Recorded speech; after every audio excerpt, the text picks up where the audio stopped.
நாத்தனாரும் என்ன டிஃபன் செய்யலான்னு சொல்லிட்டு கேட்டுட்டு தான் செஞ்சுட்டு இருந்தாங்க. சரி இன்றைக்கி கருப்பு உனக்கஞ்சி செய்யலான்னு சொல்லிட்டு நான் தான் ரெடி பண்ணிகிட்டு இருந்தேன். பசங்களுக்கு டெய்லியும் ஏதாவது ஒரு ஜூஸ் போட்டு கொடுத்துட்டே இருக்க வேண்டியதாக இருக்குது.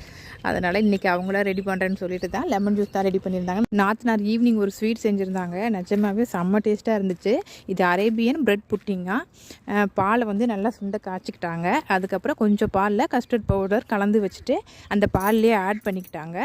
பவுலில் ஃப்ரெஷ் க்ரீமும் கண்டென்ஸ் மில்க்கும் கலந்து வச்சுட்டு ப்ரெட்டை 4 பக்கம் கட் பண்ணிவிட்டு ஒரு பாக்ஸில் வச்சுட்டு கஸ்டர்ட் பவுடர் கலந்த பாலை ஆட் பண்ணிவிட்டு அப்புறம் ஃப்ரெஷ் க்ரீமு அதுக்கு மேலேயே ஆட் பண்ணிவிட்டு அப்புறம் இந்த பாதாம் பிஸ்தா முந்திரி எல்லாத்தையும் மேலே தூவி விட்டு ஒரு 3 ஹவர்ஸ் ஃப்ரிட்ஜில் வச்சுட்டு சாப்பிட்டோன்னா டேஸ்ட்டு சூப்பராக இருந்துச்சு. அப்புறம் எல்லாருக்குமே ரொம்ப பிடிச்சிருந்துச்சு. ஈவினிங் வந்து ஓப்ளியர் பொண்ணுக்கு பாத பூஜைங்கிறதுனால அங்கே தான் ஃபங்க்ஷன் போயிருந்தோம். ஃபங்க்ஷன் முடிச்சுட்டு அங்கேயே டின்னர் ப்ரொவைட் பண்ணாங்க. அப்புறம் அதுவும் சாப்பிட்டுட்டு பக்கத்துலேயே தேட்டர் இருந்துச்சதுனால அரண்மனை போகலான்னு சொன்னாங்க எல்லோரும். சரி படத்துக்கும் போயிட்டு ஜாலியாக என்ஜாய் பண்ணிவிட்டு வீட்டுக்கு வர 1 o'clock ஆகிடுச்சு. நாளைக்கு வேறு வீடியோ பார்க்கலாம். பாய்.